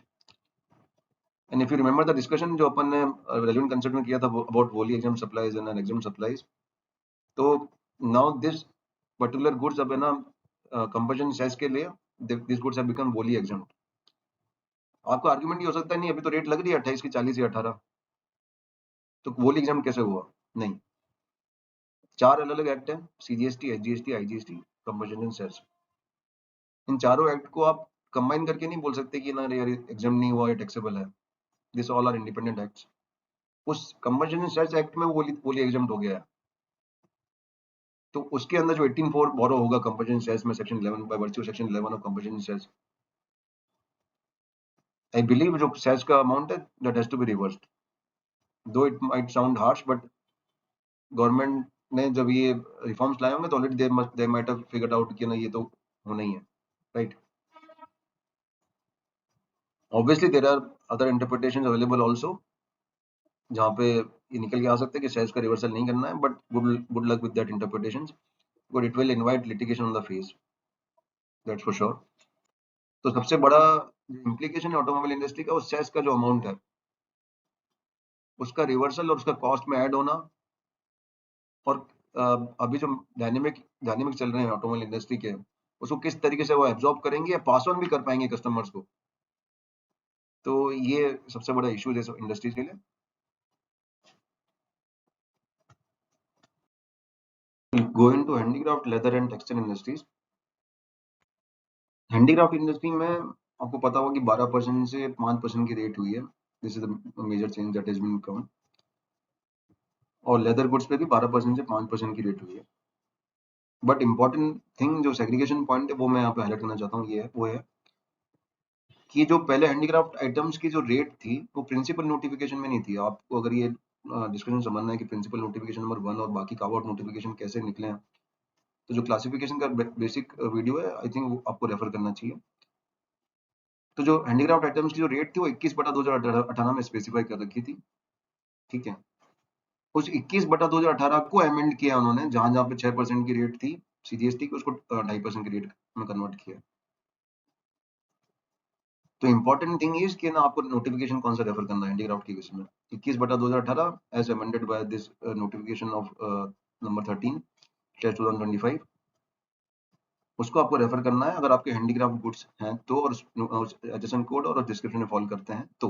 HSN code description again आपको अगर देखना तो बेसिक्स में अपन डिस्कस किया पूरी तरीके से, just to clear out the basics क्या है इसके, वैल्यू एंड कंसेप्ट्स क्या है। तो आपको ये फिगर आउट करना पड़ेगा अपनी, अगर आप गुड्स बना रहे हैं कि पहली बात तो हैंडीक्राफ्ट गुड्स हैं कि नॉन हैंडीक्राफ्ट गुड्स हैं। नॉन हैंडीक्राफ्ट गुड्स हैं तो ऑब्वियसली नोटिफिकेशन नंबर 9/2025 देखोगे आप। हैंडीक्राफ्ट गुड्स हैं तो आपको एक बार नोटिफिकेशन नंबर 21/2018 देख लेना चाहिए, रेड विद नोटिफिकेशन नंबर 13/2025, कि उसमें आपके गुड्स फॉल तो नहीं कर रहे हैं, और उसमें फॉल कर रहे हैं तो ऑब्वियसली वो वाली रेट लगेगी, उसमें फॉल नहीं कर रहे हैं तो फिर जो बेसिक नोटिफिकेशन में 9 उसके हिसाब से रेट लगेगी। तो this is the distinction that you must draw in your goods, क्या बना रहे हो, हैंडीक्राफ्ट है कि नॉन हैंडीक्राफ्ट है, कौन सी रेट लगेगी, कौन सा नोटिफिकेशन रेफर करना। लेदर इंडस्ट्री के लिए सारे के सारे गुड्स जो है नोटिफिकेशन नंबर 9 में स्पेसिफाइड है, इसके लिए अलग से कोई नोटिफिकेशन स्पेसिफाई नहीं कर रखा था पहले भी, अलग से कोई कार्ड आउट नोटिफिकेशन नहीं था। पहले जो 6% की रेट स्पेसिफाई कर रखी थी वो अब 2.5% की रेट होगी सीजीएसटी में। तो दिस इज द डिस्टिंक्शन। ये जो स्लाइड दिख रही है आपको, this has been discussed very extensively while the basics were discussed in classification. Textile industry में जो लॉन्ग स्टैंडिंग इन्वर्टेड स्ट्रक्चर था, जो इनपुट पे ज्यादा रेट लग रही थी और आउटपुट पे कम रेट लग रही थी, that is stand to be corrected. वहां पे 5% की रेट स्पेसिफाई हो गई है ओवरऑल 18 से 12 से, तो आप स्क्रीन पे देख सकते हो। Major change, major textile industry जो आईटीसी एक्यूमुलेशन का फेस करी थी, वर्किंग कैपिटल की इशू फेस करी थी, पूरा आईटीसी रिफंड नहीं मिल पा रहा था 54(3) में because of the complications and the formula involved in 54(3). I think इस इंडस्ट्री को post 22nd September will get a major relief, and there are certain FAQs also released in this context by CBIC in form of FAQ 1, 2, 3. You can also refer to that while drawing out any conclusions or solving your any issues. GST council meeting में जो सबसे special treatment मिला है वो है मिला Singh goods को, that is पान मसाला, सिगरेट्स एंड ऑल दैट। और सबसे इम्पोर्टेंट बात ये है कि ना इन पे रेट चेंजेस प्रपोज तो हुए हैं कि 28% से 40% हो जाएगा और सेस कभी आगे जाके एबॉलिश होगा, बट वो दोनों चेंजेस अभी इंप्लीमेंट नहीं हुए हैं। तो जो करंट जीएसटी स्ट्रक्चर था पान मसाला सिगरेट्स के ऊपर 28% प्लस सेस का, वो कंटिन्यूड है, नंबर 1 थिंग। नंबर 2, जो रिटेल सेल प्राइस पे टैक्स करने वाले थे, retail sale price base valuation में टैक्स करने वाले थे, वो भी एक अभी सिर्फ प्रपोजल है, वो भी अभी तक इम्प्लीमेंट नहीं हुआ है 22 सितंबर तक। तो ये 2 चेंजेस प्रपोज हुए थे, दोनों चेंजेस अब तक इम्प्लीमेंट नहीं हुए हैं, ठीक है। ये आगे जाके कभी इम्प्लीमेंट होंगे किसी डेट पे, जो कि जीएसटी काउंसिल ने क्लेरिफाई किया था कि पर्टिकुलर गुड्स के केस में जहाँ जब इनका स्टेट्स का लोन कंपल्शन सेस का पूरा प्रीपे हो जाएगा तब वो इम्प्लीमेंट करेंगे, then that will be implemented. तो कब इम्प्लीमेंट होते हैं that will be future course, but अभी तक इम्प्लीमेंट नहीं हुआ है। एक चीज आप जो डिस्टिंग्विश कर सकते हो, बीडीज है उस पर 28% की जरूरत 18% हो गई है, that has been implemented, right. GST में सबसे इंटरेस्टिंग पॉइंट ये है कि ना, वैसे तो 12% की रेट खत्म हो गई है गुड्स के ऊपर, बट स्टिल एक पर्टिकुलर कैटेगरी ऑफ गुड्स हैं जैसे 12% की रेट अभी भी कंटिन्यूड है। ये क्यों कंटिन्यूड है? कोई नोटिफिकेशन नंबर 9 में तो शेड्यूल ही खत्म हो गया 12% का, फिर भी कैसे कंटिन्यूड है? अगर आपको समझना है तो आप रेलिवेंट जो कंसेप्ट क्लासिफिकेशन के हमने स्टार्टिंग में डिस्कस किए थे, आप उस पोर्शन ऑफ वीडियो को देख सकते हैं। बट ओवरऑल जो नोटिफिकेशन इशू कर रखा था इस फ्लैश ब्रेक्स के रूप में, उसको अगेन कार्व आउट करा है उन्होंने अभी 22 सितंबर से बाय वर्चू नोटिफिकेशन नंबर 14। और इन गुड्स पे जो आपको स्क्रीन पे दिख रहे हैं, fly ash bricks, fly ash aggregate bricks और fossil meals and all building bricks, इन सब पे अभी भी 12% की रेट कंटिन्यू की कर रखी है विद आईटीसी। और जो कंसेशनल रेट का बेनिफिट मिला हुआ था उनको 6% का, वो नोटिफिकेशन में उन्होंने कंटिन्यू कर रखा है। तो 12% की रेट का नोटिफिकेशन ही कव आउट कर दिया उन्होंने अलग से, एक अलग से, क्योंकि शेड्यूल ही खत्म हो गया है तो बाय वर्च्यू नोटिफिकेशन 14। और जो कंसेशनल नोटिफिकेशन पहले चल रहा था ब्रिक्स के केसेस में, वो अभी भी कंटिन्यूड है। तो अभी भी जो स्ट्रक्चर पहले ब्रिक्स के ऊपर था, जो आपको स्क्रीन पर दिख रहे हैं, जिस तरह की ब्रिक्स की बात कर रहे हैं अपन, फ्लैश ब्रिक्स की, वो स्ट्रक्चर अभी भी इस 22 सितंबर के बाद पूरी तरीके से सेम फॉर्म में कंटिन्यूड है। जॉब वर्क्स में मेजर चेंजेस आए हैं। अब ज्यादातर जॉब वर्क की रेट जो है 12% 18% में मूव कर दी उन्होंने, एक्सेप्ट जो ये 5-6 आइटम आपको दिख रहे हैं, अम्ब्रेलास, प्रिंटिंग, ब्रिक्स के केसेस में, फार्मास्यूटिकल केस में, हाइड स्किन एंड लेदर, उन सेक्टर्स के केस में जहाँ पे रेट 5% उन्होंने अभी स्पेसिफिकली की है या थी एग्जिस्ट करती थी, वहां पे उन्होंने जॉब वर्क रेट 5% रख रखी है, क्योंकि वहां पे इन्वर्जन क्रिएट नहीं करना चाहते थे ये। बट ज्यादातर जॉब वर्क जो है रेसिडुअरी कैटेगरी जॉब वर्क्स हैं, वो सब 12% से 18% में मूव हो गए। तो बेसिकली जॉब वर्क जो स्पेसिफाइड 5 कैटेगरी में नहीं आते हैं, 6 कैटेगरी में नहीं आते हैं, वो पहले जो 12% में टैक्सेबल हो रहे थे, वो भी अब 18% में टैक्सेबल होंगे पोस्ट 22 सितंबर। काउंसिल में पोस्ट सप्लाई डिस्काउंट के ऊपर भी कुछ क्लैरिफिकेशंस आए हैं, कुछ प्रपोजल्स आए हैं और कुछ इम्प्लीमेंटेशंस हुए हैं। जो एक प्रपोजल 15 सबसेक्शन 3 में जो कंडीशन है कि ना आप पोस्ट सप्लाई डिस्काउंट में आईटीसी रिड्यूस, आउटपुट लायबिलिटी तभी रिड्यूस कर सकते हो, ये अपनी वैल्यू रिड्यूस तभी कर सकते हो जब आपका ये जो डिस्काउंट दिया हुआ है प्री एस्टेब्लिश एग्रीमेंट की बेसिस पे। वो जो कंडीशन है वो they want to remove that condition आगे जाके, कि भाई ये कंडीशन की जरूरत नहीं है। बट दिस इज जैसे प्रपोजल, अभी ये इम्प्लीमेंट नहीं हुआ है, आगे जाके इम्प्लीमेंट होगा। और सर्कुलर नंबर 251 इशू उन्होंने इशू किया है रिगार्डिंग ये ना पोस्ट सप्लाई डिस्काउंट में किस किस टाइम पे क्या क्या ट्रीटमेंट करना है सप्लायर को और रेसिपिएंट को of that post supply discount. उसको अंडरस्टैंड करने से पहले आप सिर्फ दो चीज समझ जाएं कि पोस्ट सप्लाई डिस्काउंट वास्तव में डिस्काउंट के नेचर का है या डिस्काउंट के नेचर का नहीं है। That has to be first identified कि वो जो डिस्काउंट है वो डिस्काउंट का कैरेक्टर में है या एडिशनल कंसिडरेशन के रूप में काम कर रहा है, जो कि है ना जिसने डिस्काउंट दिया है और जिसको डिस्काउंट मिला है उसके लिए। तो क्वेश्चन का आंसर कैसे निकलेगा? अगर ये डिस्काउंट दिया गया किसी कंटीजेंसी सेटिस्फेक्शन के लिए कि भाई ये टर्नओवर आप अचीव कर लोगे तो इतना डिस्काउंट आपको मिल जाएगा आपकी परचेजेस में, लाइक फॉर एग्जांपल दिस, तो this is a contingency satisfaction. या फिर वो डिस्काउंट के नाम से जो दिया गया है पैसा, वो किसी परफॉर्मेंस को ऑब्लिगेट करता है कि भाई आपको मेरे लिए काम करना पड़ेगा इसलिए ये पैसा दे रहा हूँ मैं, नाम उसको डिस्काउंट दिया हुआ है बट उसके रिस्पेक्ट में कुछ ऑब्लिगेशन परफॉर्म करनी है। तो जो पहला है कंटीजेंसी सेटिस्फेक्शन, वो डिस्काउंट के नेचर का ही है। बट जो परफॉर्मेंस ऑब्लिगेशंस बोलता है कि मैं कोई आपको मेरे डिस्काउंट के रिस्पेक्ट अचीव करने के लिए, लेने के लिए आपको कुछ ऑब्लिगेशंस परफॉर्म करनी पड़ेंगी उसके रिस्पेक्ट में, then it takes the character of consideration, right. ये दो इंपॉर्टेंट कंसेप्ट्स हैं जो सर्कुलर नंबर 251 को डायसेक्ट करने में हेल्प करेंगे आपको। पोस्ट सप्लाई डिस्काउंट दिया किसी सप्लायर ने किसी for let's say for example किसी मैन्युफैक्चरर ने अपने डीलर को, और वो डिस्काउंट के नेचर का ही है और उसने कमर्शियल क्रेडिट नोट इशू कर रखा है, तो उसको आईटीसी रिवर्स नहीं करना। Circular number 251। दूसरा, अगर वो एडिशन कंसिडरेशन के रूप में सर्व कर रहा है वो let's say for example dealer ने किसी कस्टमर को कार बेची और मैन्युफैक्चरर और कस्टमर के बीच में मान लो कोई एग्रीमेंट नहीं है, जब पैसा गया डीलर के पास इन फॉर्म ऑफ डिस्काउंट, तो वो एडिशन कंसिडरेशन के फॉर्म में नहीं आ सकता। बट अगर कोई एग्रीमेंट था कस्टमर के साथ कि मैं इतना पैसा मैं दे रहा हूँ by manufacturer, agreement by virtue of Indian contract act, तो फिर वो एडिशन कंसिडरेशन के रूप में आ जाएगा और उस पर फिर प्रॉपर्टी टैक्स लगेगा। तीसरा पार्ट, जो डिस्काउंट आपने दिया वो डिस्काउंट के नेचर का है ही नहीं, उसके बदले में उसको प्रमोशनल एक्टिविटीज करनी है डीलर को मान लो, तो again that will take the character of supply and consideration, उस पर अप्रोप्रिएट टैक्स लगेगा। तो सर्कुलर को आप फैक्टोरियल देखेंगे तो ये कुछ कंक्लूजन निकल के आएंगे सामने आपके कि कहाँ कहाँ आईटी से रिवर्स करना है, नहीं करना, कहाँ सप्लाई के फॉर्म में आएगा, कहाँ सप्लाई के फॉर्म में नहीं आएगा, कब टैक्स लगेगा, कब नहीं लगेगा। That can be very easily dissected if we understand these two basic concepts. Major issue आ रहा है अब जीएसटी की रेटें कम होने से, वो है इन्वर्टेड ड्यूटी रिफंड का। क्या मेरे को मेरे जो आईटी से एक्यूमुलेट हो जाएगा 54(3) में रिफंड मिलेगा या नहीं? इसको अपने कुछ टच अपॉन किया अपने रेलिवेंट कंसेप्ट में जब अपन डिस्कस किए थे वो वीडियो के उस पोर्शन में, वहां पे आप इसको रेफर कर सकते हैं। तो बात ये है कि सर्कुलर नंबर 135 में अगर मेरे फैक्ट्स फॉल कर रहे हैं, उसके हिसाब से मेरा मतलब जो इनपुट और output different point of time की वजह से आईटी से एक्यूमुलेट हो रहा है टैक्स रेट चेंज होने की वजह से, एंड 173 के एक्सेप्शन में भी फॉल नहीं कर रहा है, तो क्या मेरे को रिफंड तब भी मिल जाएगा? आप अगर किसी ए टूल में डाल के देखेंगे तो आपको शायद ये कंक्लूजन निकाल के दे सकता है ए टूल कि 135 सर्कुलर है ना अल्ट्रा वायरस है, but before relying on such conclusion I suggest कि आप जितने भी केसेस हैं उनको आप एक बार डिटेल में पढ़िए, किस कॉन्टेक्स्ट में दिए गए हैं, किस फैक्ट्स में दिए गए हैं, क्या वो कंसेशनल रेट नोटिफिकेशन वाले फैक्ट्स के अंदर हैं या उसके अलावा हैं, कब दिए गए हैं और क्या बोला गया है उनके अंदर। जब ये पूरा आप स्टडी कर लें उसके बाद आपका जो कंक्लूजन निकलता है उसके बेसिस पे डिसाइड कीजिए कि 54(3) का रिफंड मिलेगा या नहीं मिलेगा, इन्वर्टेड ड्यूटी रिफंड्स का, because ITC accumulation due to rate reductions जो भी जीएसटी में प्रपोज हुई है।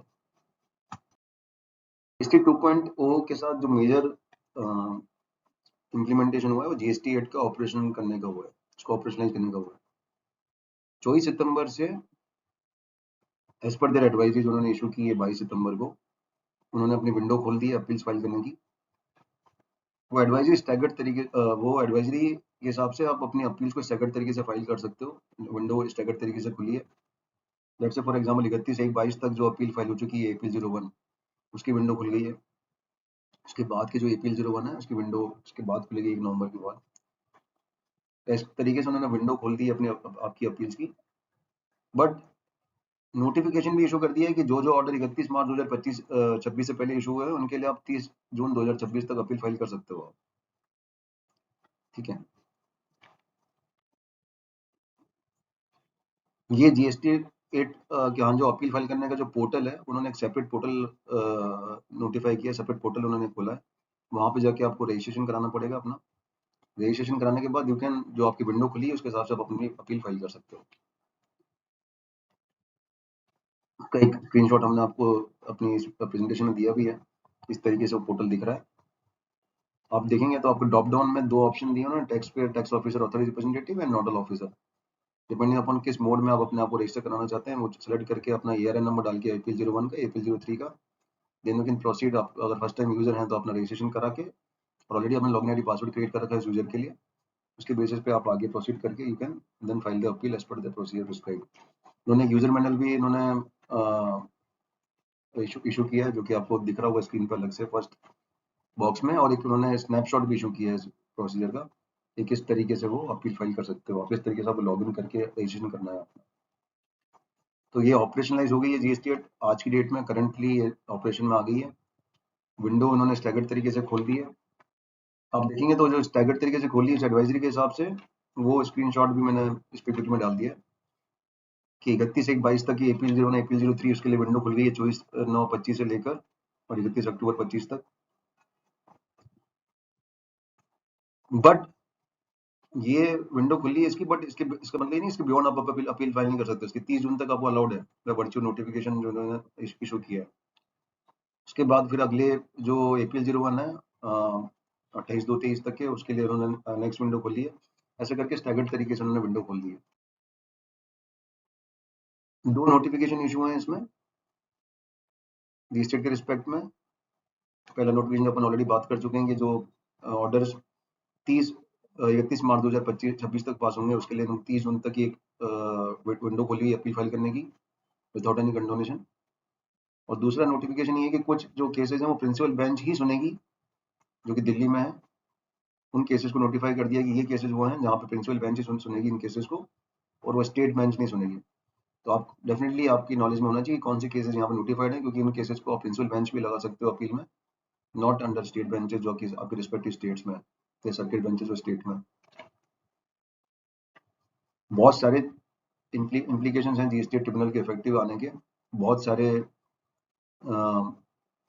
प्रोसीजरल इश्यूज हैं, बहुत सारे कंप्लाइंसेस हैं, बहुत सारे टेक्निकल चीज़ें हैं जो कि डिस्कस की जा सकती हैं, बट इस वीडियो में नहीं, उसके लिए एक सेपरेट अपन सीरीज बनाएंगे and then will try to highlight कि क्या क्या चेंजेस हैं, क्या क्या इम्प्लीकेशंस हैं और क्या क्या इम्प्लीमेंटेशन इश्यूज हैं। Thank you. पॉइंट ओ के साथ कुछ फाइनेंस एक्ट 2025 के चेंजेस जो पेंडिंग पड़े हुए थे नोटिफाइड होने के लिए, वो नोटिफिकेशन नंबर 16/2025 से नोटिफाई हो गए हैं, जो कि 1 अक्टूबर से इंप्लीमेंट होने वाले हैं मोस्टली। इसमें जो कुछ मेजर चेंजेस हैं आईएमएस एंड क्रेडिट नोट को देखते हैं एक बार। आईएमएस जो आने वाला था बहुत टाइम से, अब एक्चुअल में आ चुका है 1 अक्टूबर 2025 से। अब जीएसटी या टू बी ऑटो जनरेट नहीं होगा post first October. You have to generate GST या two B for the purpose of taking credit now in your GST या 3B। तो अब इनवॉइस मैनेजमेंट सिस्टम के थ्रू आपका जीएसटी टू जनरेट होगा। Section 38 में उन्होंने अमेंडमेंट जो प्रपोज कर रखा तो नोटिफाई हो गया है bye virtue of this notification number 16 from first of October. You can IMS में 3-4 एक्शन है, एक्सेप्ट, रिजेक्ट, पेंडिंग, और कोई एक्शन नहीं लेना आपको। उसमें से आप चूज कर सकते हो कि कौन सा एक्शन आपको लेना है, बट रिकॉर्ड्स को आप एक पीरियड के बियॉन्ड पेंडिंग नहीं छोड़ सकते हैं। It can be monthly, quarterly, depending upon frequency of returns. जैसे क्रेडिट नोट है या उसके ऊपर अपवर्ड अमेंडमेंट है, ऐसे ही कुछ एक्शंस जिसका आईटीसी पे इम्पैक्ट होता है रिसिपेंट की, है ना, उनको आप एक महीने, एक क्वार्टर के बियॉन्ड पेंडिंग नहीं छोड़ सकते। इन्होंने एक एडवाइजरी इशू की है 23 सितंबर 2025 को, उसमें उन्होंने डिटेल आउट किया है कि ना कुछ क्लैरिफिकेशंस भी दिए हैं, कुछ एक्सप्लेनेशन भी दिए हैं। जैसे कि आईटीसी आपने कोई एक्सेप्ट ही नहीं की तो आपको रिवर्स भी नहीं करना, जितने एक्सटेंट तक एक्सेप्ट किया उतने एक्सटेंट तक रिवर्स करना है, और ये डिटेल्स आप आईएमएस में कैप्चर भी कर पाओगे, ऐसा भी उन्होंने क्लेरिफाई किया। वो एक एडिशनल फीचर भी लाने की बात करें जहाँ पे आप है ना रिकॉर्ड जो पेंडिंग छोड़े हैं और रिजेक्ट मारे हैं, उसमें कमेंट डाल सकते हो कि क्यों पेंडिंग छोड़े और क्यों रिजेक्ट मारे, ताकि सामने वाले सप्लायर के पास इन्फॉर्मेशन पहुंच जाए तो जीएसटी पोर्टल ओनली कि भाई क्यों पेंडिंग और क्यों रिजेक्ट है, और उसके बेसिस वो एक्शन ले पाए। I think this feature will be somewhat relief इतने बड़े आईएमएस के चेंजेस में। और चौथा की है ना, ये जो रिकॉर्ड, ये जो आईएमएस है ये है ना 1 अक्टूबर से रोल आउट हो रहा है, उसके बाद ही एप्लीकेबल होगा, ऐसा उन्होंने एडवाइजरी में क्लेरिफाई कर रखा है। लेट्स सी, एडवाइजरी तो इशू हो गई है, बट एक्चुअल में कैसे इंप्लीमेंट होता है, क्या 11 अक्टूबर के बाद रिटर्न्स में आ जाएगा या 1 अक्टूबर से इनवॉइस जो आ रहे हैं उसी में इंप्लीमेंट होगा। Let's see how does this pan out. साथ में उन्होंने क्रेडिट नोट का भी एक अमेंडमेंट है सेक्शन 34 में, जहां पे अब क्रेडिट नोट के कारण जो आपने लायबिलिटी रिड्यूस की है इनवॉइसेस पे, भले वो डिस्काउंट के नेचर के क्रेडिट नोट हो, पोस्ट सप्लाई डिस्काउंट के, या अदर रीजंस के भी हो सकते हैं, वो आप लायबिलिटी जो आपने कम की है वो तभी कम कर पाओगे आप जब सामने वाले ने आईटीसी अपना रिड्यूस कर लिया हो। और ये फैसिलिटेट कर रहे हैं थ्रू आईएमएस नाउ। पहले तो कोई फैसिलिटी थी नहीं पोर्टल पे कि ना सामने वाले ने आईटीसी रिड्यूस करा हो, कैसे पता पड़ेगा। उसके लिए उन्होंने सर्कुलर नंबर 212 भी इशू किया था, बट वो भी रिसाइन कर दिया अभी जीएसटी काउंसिल ने अपने प्रपोजल के थ्रू। और वो पहले जो सर्कुलर नंबर 212 इशू हुआ था वो सिर्फ पोस्ट सप्लाई डिस्काउंट के लिए था। नाउ सेक्शन 34 हर तरह के जो क्रेडिट नोट इशू हो रहे हैं 34 के अंदर सबके लिए मैंडेट कर चुका है कि सामने वाला जो आईटीसी रिवर्स करेगा तभी आप अपनी आउटपुट लायबिलिटी कम कर सकते हो। और this has been ensured through 1 अक्टूबर से जो आईएमएस इंप्लीमेंट हो रहा है उसके बेसिस पे। एक मेजर जो आईएमएस का रिपरकशन है कि मान लो किसी क्रेडिट नोट को किसी ने रिजेक्ट कर दिया सामने रेसिपिएंट ने, तो आपकी जीएसटी 3 में जाके आउटपुट लायबिलिटी में जुड़ जाता है, और वो पेंडिंग में नहीं छोड़ सकता उसको 1 मंथ और 1 क्वार्टर की बियॉन्ड। तो उसका एक्सेप्टेंस जरूरी है with in defined period of time, जो भी डिफाइंड पीरियड है उसका, राइट। तो दोनों चेंजेस को आप सामने साइमल्टेनियसली देखोगे तो क्रेडिट नोट में मेजर चेंजेस आए पोस्ट 1 अक्टूबर 2025। इसके अलावा कुछ और अमेंडमेंट भी आए, जैसे फॉर एग्जांपल लोकल अथॉरिटी की डेफिनेशन को उन्होंने और म्युनिसिपल फंड की डेफिनेशन है वहां पे उन्होंने इनकॉर्पोरेट कर दी है कि म्युनिसिपल फंड का मतलब क्या है, लोकल फंड का मतलब क्या है। इसकी रेलेवेंस क्या है कि जो लोकल अथॉरिटी सर्विसेज देती हैं जो कि एग्जाम्ड है, या जो सर्विसेज अपन लोकल अथॉरिटी को देते हैं जो कि एग्जाम्ड है, उसका स्कोप क्या रहेगा, कौन लोकल अथॉरिटी की डेफिनेशन फॉलो करेगा, कौन नहीं करेगा, बिकॉज दैट विल डिफाइन कि अपन एग्जाम्पशन में फॉलो कर रहे हैं या नहीं कर रहे हैं। 17 सबसेक्शन 4 जो कि सफारी रिट्रीट का जजमेंट सुप्रीम कोर्ट का, आई थिंक होटल इंडस्ट्री और बाकी इंडस्ट्रीज अवेयर इस बारे में, जो प्लांट और मशीनरी था 17(5)(d) में उनको सब प्लांट एंड मशीनरी कर दिया उनको, और उनको रिट्रोस्पेक्टिवली अमेंड किया है। बट क्या इसका इस अमेंडमेंट का इम्पैक्ट किस तरीके से आएगा, I think need to go Safari Retreat के जजमेंट को आपको उसको पढ़ना चाहिए पूरी तरीके से। वो 2 फोल्ड जजमेंट है, उसका एक पार्ट उन्होंने चेंज किया, दूसरा पार्ट चेंज नहीं किया। उससे क्या इम्पैक्ट होगा, क्या क्रेडिट्स पे इम्पैक्ट आएगा, that will be an implication point on this amendment. Section 148A नया सेक्शन इंट्रोड्यूस किया था उन्होंने, ट्रैक एंड ट्रेस मैकेनिज्म, कुछ गुड्स के ऊपर आपको इलेक्ट्रॉनिकली उसको ट्रेस आउट करने के लिए डिवाइसेस इंस्टॉल करना है, ताकि उनके रिकॉर्ड्स लाइव बेसिस पे मेंटेन रहें कि कहाँ वो एग्जिस्ट करते हैं, कहाँ नहीं करते हैं, ताकि उसको ट्रेस आउट किया जा सके डिपार्टमेंट द्वारा। बेसिकली ऐसे गुड जहाँ पे चोरी होने की, ऐसी चोरी होने की संभावना ज़्यादा है, वहाँ उसके लिए लेके आ रहे हैं। वेरी मतलब टेक्नोलॉजिकल चेंज है, बहुत एडवांस चेंज है। वाउचर्स के ऊपर जो टाइम और सप्लाई के प्रोविजंस थे उनको उन्होंने ओमिट कर दिया है। This is in continuation circular number 243 जिसने इशू करके बताया था कि वाउचर्स की टैक्सेबिलिटी बताइए कि टैक्सेबल कब है, नहीं है, इंडिपेंडेंटली वाउचर टैक्सेबल सप्लाई में आ भी सकते हैं कि नहीं आ सकते। उन्होंने क्लैरिफाई किया था कि वाउचर्स इंडिपेंडेंटली टैक्सेबल नहीं है ऐसा सप्लाई। उसी कारण को उसी क्लैरिफिकेशन को कंटिन्यू करते हुए टाइम ऑफ सप्लाई में जो वाउचर्स की जरूरत ही नहीं थी टाइम ऑफ सप्लाई के प्रोविजंस की, उसको उन्होंने ओमिट किया। और शेड्यूल 3 वहाँ पे जो SEZ और FTWZ यूनिट्स के द्वारा जो गुड सप्लाई होते थे, वेयर हाउस होते थे वहाँ पे, उनको भी उन्होंने शेड्यूल 3 के क्लॉज 1 के साथ रिट्रोस्पेक्टिवली ऐड कर दिया है, ताकि इन सप्लाईज को भी शेड्यूल 3 के एम्बिट में लेके आ सके फ्रॉम द स्टार्टिंग। इस तरह फाइनेंस एक्ट के बहुत सारे चेंजेस उन्होंने नोटिफाई किए हैं effective of 1 October bye virtue notification number 16। GST 2.0 GST council ने जो प्रपोज किया है, उसके अलावा नोटिफिकेशन नंबर 13/2025 CDST, उसमें कुछ 9(9)C के रिस्पेक्ट में भी कुछ चेंजेस उन्होंने प्रपोज किए हैं, वो देख लेते हैं एक बार। तो चेंजेस प्रपोज किए हैं वो डिटेल में अलग से अपन वीडियो बनाएंगे, बट अभी उसको 5 बकेट में डिवाइड कर सकते हैं। पहला बकेट की कुछ नए रोज और नए इंस्ट्रक्शंस ऐड किए उन्होंने, ताकि एडिशनल इन्फॉर्मेशन या डिटेल इन्फॉर्मेशन आप कैप्चर कर सको ज़्यादा क्लैरिटी के साथ। Let's say for previous year की जो ITC थी, उसको कैप्चर करने के लिए टेबल नंबर 6 में GST 9 की कोई रोज अलग से नहीं थी। अब 6A1 और 6A2 अलग से रोज आ गई हैं, तो वहाँ पे आप इन्फॉर्मेशन कैप्चर कर सकते हो जो कि ज़्यादा क्लियर और ज़्यादा एक्यूरेट इन्फॉर्मेशन बता पाएगी कि इस साल की ITC कितनी है। कुछ रो में इंस्ट्रक्शन से क्लैरिटी और बढ़ाई है उन्होंने, जैसे कि लास्ट ईयर की ITC इस साल रिक्लेम की तो कहाँ दिखानी है, इस साल की ITC जो पुरानी ITC 37 में रिवर्स कर रखी थी, इस साल पेमेंट हो गया, फी भी भर दिया सामने वाले सप्लायर ने, वो कहाँ कैसे दिखानी है, उनके इंस्ट्रक्शंस में और क्लैरिटी डाल दी उन्होंने, तो इंस्ट्रक्शंस को आपको देखना पड़ेगा उसके रिस्पेक्ट में। तीसरा, कुछ ऑप्शनल फील्ड्स को मैंडेटरी कर दिया है। Let's say for example table number 7 थी, जहाँ पे पहले ना रिवर्सल्स को आप कंबाइन करके कैप्चर कर सकते थे, तो आपको रिवर्सल उनकी नॉमेनक्लेचर के हिसाब से कैप्चर करना पड़ेगा कि कौन सा रिवर्सल किस नॉमेनक्लेचर में फॉल करता है, उसको अलग अलग कैप्चर करना पड़ेगा आपको। चौथा, इंफॉर्मेशन कैप्चर करने का कहीं कहीं मेथड चेंज हो गया। फॉर एग्जांपल टेबल नंबर 10 और 11 जो GST 9 के थे, वहाँ पे इंफॉर्मेशन कैप्चर करने का पहले जो तरीका था वो 3B था, कि 3B में आपने कब पे किया किस लाइबिलिटी को, as per the press release जो कि 9C के साथ इशू थे स्टार्टिंग में, बट वो बेसिस जो है वो 1 और 1A हो गया है। पांचवा, पहले एडिशनल लाइबिलिटी की पेमेंट ऑप्शन जो स्पेसिफाई कर रखे थे 9C में, वो सिर्फ और सिर्फ कैश कर रखा था, that has to be rectified, वो उसको रेक्टिफाई करके उसको ITC भी कर दिया है। तो ऐसे कुल मिला के 5-6 बकेट है चेंजेस की 9(9)C की जो उन्होंने किए हैं। जितने भी चेंजेस हैं आप आई थिंक 5 बकेट्स में या कोई एडिशनल बकेट आप बनाना चाहें उसमें क्लासीफाई करें उसको और इजीली आप समझ सकते हैं। इस पर डिटेल वीडियो भी हम बनाएंगे बाद में, पर मेजर चेंजेस हैं 9(9)C के रिस्पेक्ट में, that has to be correctly studied and implemented. Thank you.